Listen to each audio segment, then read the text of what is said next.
আসসালামু আলাইকুম, আমি সাকিব হাসান তুলক সাইপ্রাস থেকে নতুন আরেকটি ভিডিও নিয়ে চলে আসলাম। আমি এখন আছি তুর্কি সাইপ্রাস। তুর্কি সাইপ্রাসে অনেক মানুষ এখন কনস্ট্রাকশন ভিসায় আসে। মূলত এখন অন্যান্য ভিসা তৈরি হয়, কিন্তু কনস্ট্রাকশন ভিসা একটু বেশি হয়, কারণ এই কনস্ট্রাকশন ভিসার চাহিদা বেশি। এই দেশে প্রতিনিয়ত নিত্য নতুন এক একটা করে বাড়ি তৈরি হচ্ছে, যার কারণে কনস্ট্রাকশনের শ্রমিক দরকার হয় অনেক।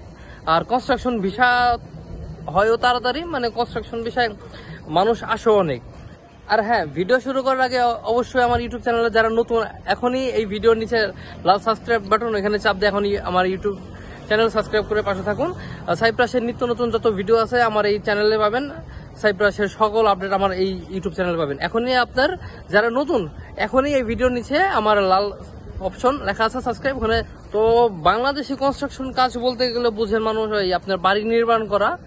তবে বাংলাদেশ আর এই সাইপ্রাসের বাড়ি নির্মাণ করায় অনেক আকাশ পাতাল পার্থক্য। যেমন তার আজকে কিছু উদাহরণ দিব, মানে সাইপ্রাসের কনস্ট্রাকশন বিষয়ে কি কি কাজ করতে হয়। এই ধরেন যারা বাংলাদেশে প্লাস্টারের কাজ করে সেই শুধু প্লাস্টারের কাজ করে, যে টাইলসের কাজ করে সেই শুধু টাইলসের কাজ করে, আপনার বা ইটের গাঁথনি যে একজন দেয় সেটার কাজ একজন, মানে বিভিন্ন ডিপার্টমেন্টে ভাগ ভাগ করা।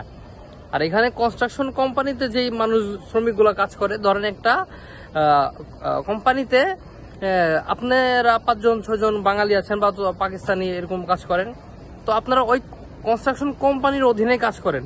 তো ওইসব কনস্ট্রাকশন কোম্পানি যত বাড়ি তৈরি করবে, যত যা যা জিনিস করতে হবে সব আপনাদের করতে হবে।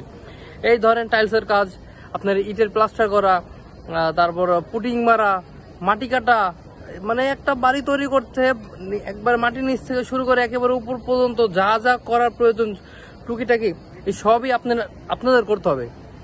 আর বলতে গেলে সহজ কথা, কনস্ট্রাকশন কাজ অনেক কষ্ট, মানে বাংলাদেশে যারা ওইভাবে কোনো কাজকর্ম করেন না, জানেন না, ওইভাবে ঘুরে বেড়াচ্ছেন, আরামে ছিলেন, এখন দালাল আপনারা বলছে আমার কাছে ভিসা আছে, কনস্ট্রাকশন ভিসা। এখন আপনারা মনে করতেছেন ভিসা হোক, যে কোনো একটা হোক, আমি কোনো মতো সাইপ্রাসে যেতে পারলেই হইলো, পরে দরকার অন্য একটা ব্যবস্থা করে দেবে, আমি আগে সাইপ্রাসে যাই।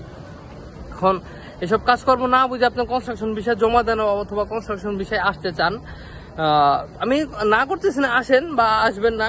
তবে আপনাদের আজকে আমি একটা ধারণা দেবো কনস্ট্রাকশন বিষয়ে কি কি কিরকম কাজ করতে হয়। এই যে ধরেন একটা সুইমিং পুলের একেবারে প্লাস্টার থেকে শুরু করে রং টং যা যা আছে, আপনার টাইলসের পুটিং মারা এদিকে যা আছে সব আপনাদের ওখানে আপনার করতে হবে। এই ধরেন আপনার একটা বিল্ডিং এর মাটির নিচ থেকে পাইপের লাইন যাবে, সেই মাটি কাটা, মাটির যে লাইন করতে হবে সেগুলো আপনাদের করতে হবে। এই যে সিমেন্ট বলতে গেলে আরাবা, মানে গাড়ি, সামনের এক চাকা গাড়ি থেকে পিছনে 2 হাতে ধরে নিয়ে ঠেলতে হয়, এদেশে আরাবা বলে। এই ভর্তি এক গাড়ি ভর্তি সিমেন্ট নিয়ে এক জায়গা থেকে আরেক জায়গায় নিতে হবে। ইট আসবে, ইট নিতে হবে। আর যে টাইলসের কথা, যদি মোটামুটি বড় টাইলস হয় তাও এক বান্ডিলে 3 পিস করে থাকে, তাও ওজন কমসে কম 30 থেকে 40 কেজি। আপনার এরকম এক বান্ডিল নিচতলা থেকে উপরতলা বা 2 তলা 3 তলা যে তলা হোক আপনার নিয়ে এনে ওইখানে রাখতে হবে। আপনার যে আদালসির কাজ আছে, মানে এখানে ছাদের যে প্লাস্টার করে আর কি, যাতে পানি যাতে নিচে না যায় সে ধরনের একটা পুটিং মারে, সেইগুলো আপনার গুলায় মারতে হবে। মানে এভরিথিং একটা বাড়ি তৈরি করতে যত যা যা প্রয়োজন হয় এগুলা আপনাদের করতে হবে হেল্পার হিসাবে।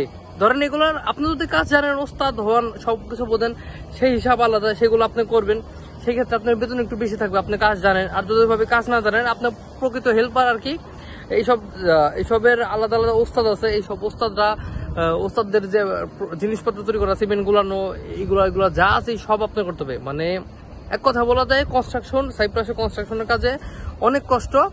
আর এখানে কনস্ট্রাকশনের কাজ বলতে গেলে সব কাজ করতে হবে, একটা নিচতলা থেকে শুরু করে বাড়ি তৈরি করতে পুরোপুরি যা যা দরকার, পরিষ্কার করা, আপনার ইটের গাঁথনি, আপনার রঙের বাল্টি আনা, মানে এগুলো সব আপনার করতে হবে, মানে কনস্ট্রাকশনের। আর যে রোদ আর যে গরম, মানে আর এই দেশের মানুষজনের একটাই কথা, হাইদি চাবুক, মানে কাজ করতে হবে খুব তাড়াতাড়ি। ওই আস্তে আস্তে স্লোলি করবেন সেটা হবে না, এইগুলা খুব অপছন্দ করে। এদের কাজ হয়ে যাবে সুন্দর তাড়াতাড়ি, মানে এই দেশে তুর্কিরা এদিক দিয়ে যতটুকু মনে হয়, মানে এরা কাজ রে ভালোবাসে। আপনি যত কাজ ভালো জানেন, যত কাজ ভালো পারেন, আপনার দাম তত বেশি, মানে এরা কাজের বেশি প্রাধান্য দেয়। তবে যারা সাইপ্রাসে কনস্ট্রাকশন ভিসায় আসবেন, তবে যদি ওইভাবে মানে কঠোর পরিশ্রম করতে পারেন, কাজ জানেন, মানে আপনি কাজ পারেন না সেটা ব্যাপার না, কাজ না পারলে সমস্যা নাই, তবে আপনার কঠোর পরিশ্রম হতে হবে, রোদের কাজ করতে হবে, কষ্টের কাজ করতে হবে, এই সব যদি পারেন তো সাইপ্রাসে কনস্ট্রাকশনের বিষয়ে আসলে মোটামুটি ভালো টাকা ইনকাম করতে পারবেন। আর যদি ওইভাবে কোনো কাজকর্ম করেন না, টুকটাক বেসিক কোনো মতো যাইতে পারলে হইলো সাইপ্রাসে, এক কথায় এসব হলে একটু বুঝে শুনে আসবেন। কিন্তু সাইপ্রাসে কিন্তু কনস্ট্রাকশন বিষয়ে অনেক কষ্ট আছে। আজকের মতো আমার ভিডিও এখানে শেষ। পরবর্তী ভিডিও পেতে আমার ইউটিউব চ্যানেল সাবস্ক্রাইব করে পাশে থাকুন। আল্লাহ হাফেজ।